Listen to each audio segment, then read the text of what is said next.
Buongiorno. Leggere la Bibbia nel modo più chiaro, sereno e corretto possibile, cioè leggerla in modo che sia rispettosa di ciò che hanno scritto gli antichi autori, ma soprattutto leggerla in modo da evitare tutte quelle discussioni assolutamente inutili che da moltissimo tempo si protraggono senza mai arrivare ad una soluzione condivisa. Vi ricordo ciò che ho letto nel primo video, quello dedicato al termine Elohim, ciò che ho letto del professor Garbini, il quale appunto dice che quando noi leggiamo la Bibbia, leggiamo un testo che è stato scritto non su basi grammaticali ma su basi ideologiche, e quindi poi le regole grammaticali sono una, diciamo così, una elaborazione dei grammatici moderni che hanno cercato di ricavare delle regole grammaticali in un testo che invece a quelle regole grammaticali sostanzialmente non badava. E dice anche il professor Garbini che l'accordo di tutti gli studiosi del mondo sul significato di una parola quando ci si riferisce ai testi antichi, bene, anche l'accordo totale non è garanzia di certezza. E allora, visto che non c'è garanzia di certezza, facciamo in modo di essere corretti nei confronti intanto di noi stessi, no? Per un fatto di onestà intellettuale, ma essere corretti nei confronti anche degli antichi autori. E oggi parliamo di questo termine che è Elion. Elion. Sgomberiamo subito il campo da un possibile equivoco che deriva dall'assonanza, perché sapete che il termine di cui abbiamo parlato l'altra volta è Elohim.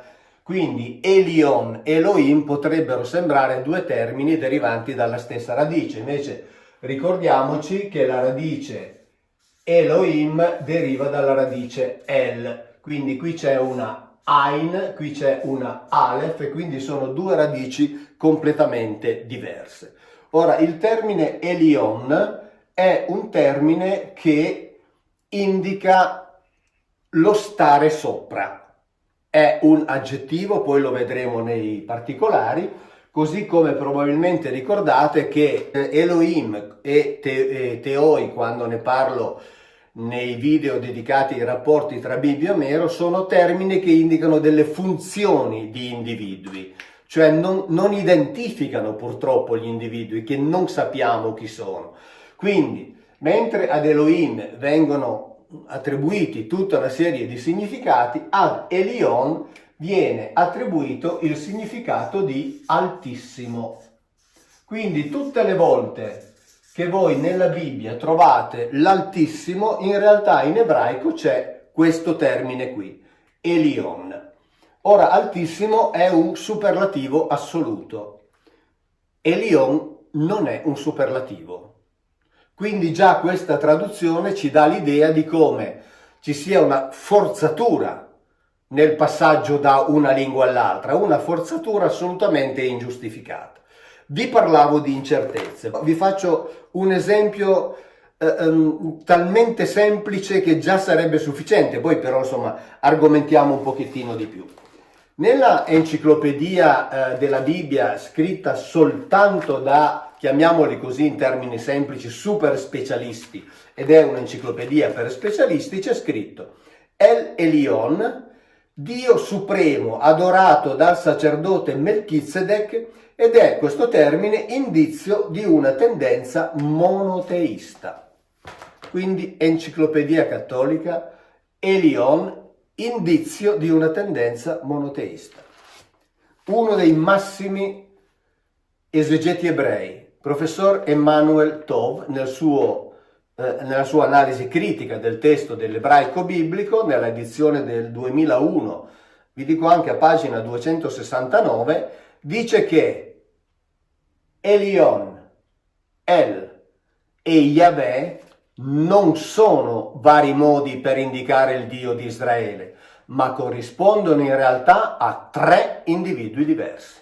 Poi qui ci sono due dizionari scritti dal dottor Jeff Benner, il quale, parlando del termine Elion, dice chiaramente, proprio con una semplicità assolutamente non discutibile, Elion translation upper. e than the others, cioè colui che sta sopra, è più alto degli altri perché sta sopra gli altri, ma non è altissimo, è semplicemente uno che comanda. E sempre, questo è un altro dizionario dove si parla delle origini, della evoluzione dei segni della lingua ebraica, e lui dice chiaramente che la radice di questo termine Elion deriva da due pittogrammi. Il primo indica un occhio, cioè colui che osserva, colui che controlla, colui che guarda tutti gli altri. Il secondo, cioè la L, è il bastone del pastore.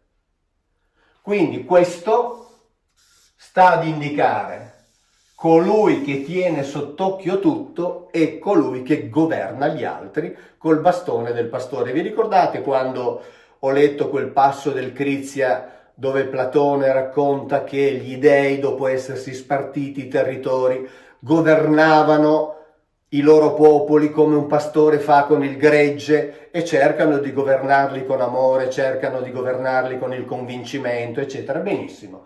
Allora, costui, questo che sta sopra, ma che non è altissimo, ma che sta semplicemente sopra gli altri perché li comanda, è colui che li osserva e li guida come se fosse un pastore. E quindi questo è un dato fondamentale.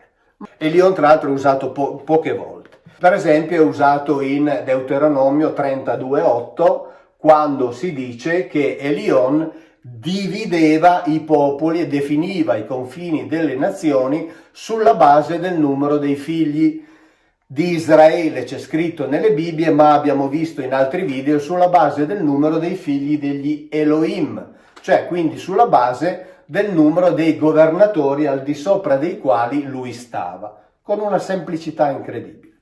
Elion è utilizzato poi nel libro di Giosuè, dove addirittura è utilizzato per indicare la parte superiore di un centro abitato, Bet Oron. Qui in Italia abbiamo Bergamo di sopra e Bergamo di sotto, lì nella Bibbia c'è Bet Oron di sopra, Elion e Bet Oron di sotto.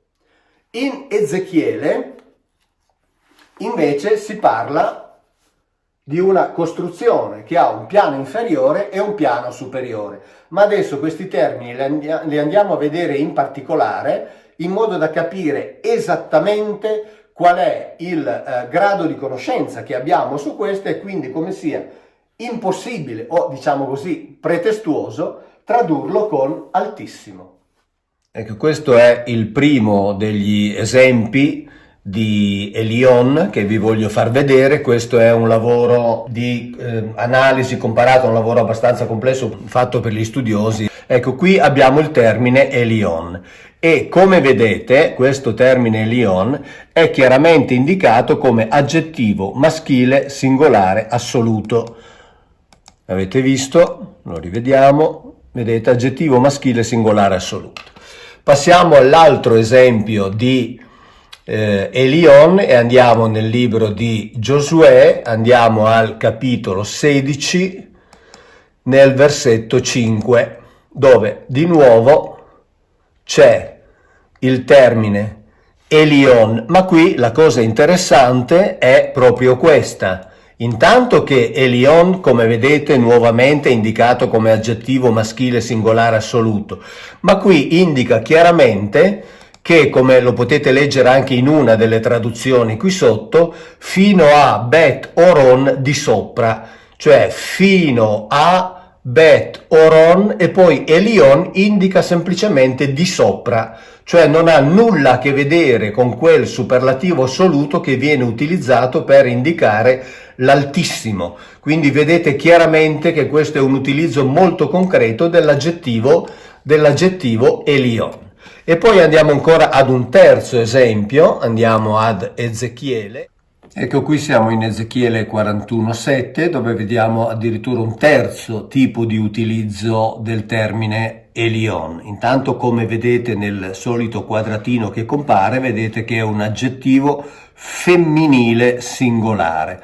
perché qui si parla di una costruzione, di un edificio, e si dice che dalla parte inferiore si sale sopra alla parte superiore, ed è proprio questo il significato di Elionà, che ha addirittura qui la desinenza del femminile e qui ha l'articolo.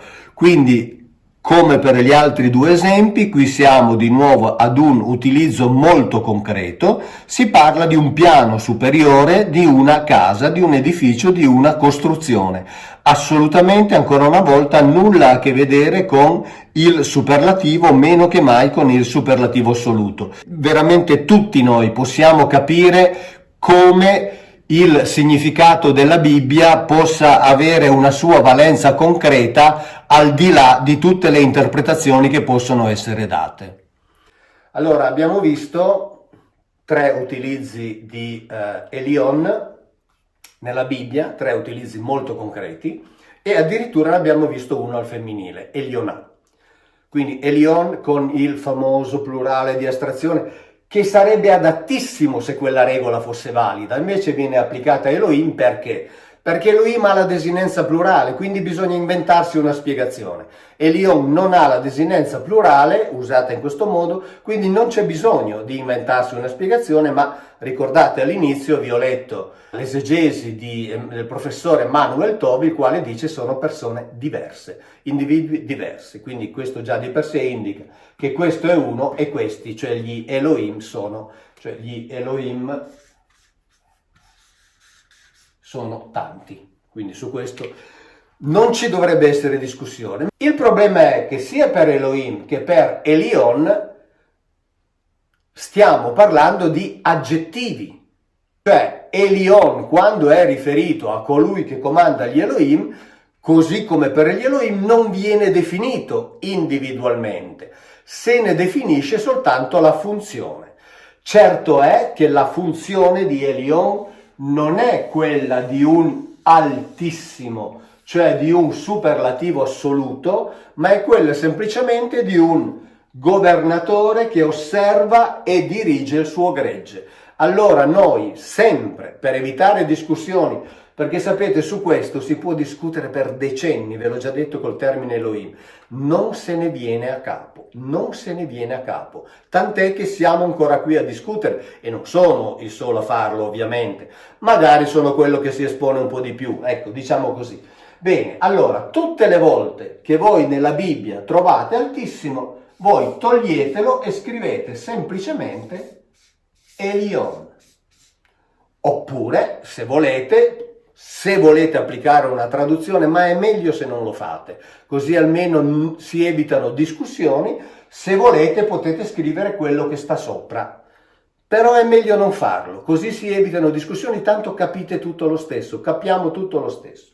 Ogni volta che c'è altissimo, sostituitelo con Elion, così come l'altra volta abbiamo detto, ogni volta che c'è Dio, sostituitelo con Elohim. Poi vi troverete a leggere una Bibbia estremamente più chiara, senza dover mai discutere di traduzioni con nessuno e rispettando gli antichi autori. Ciao, grazie e alla prossima.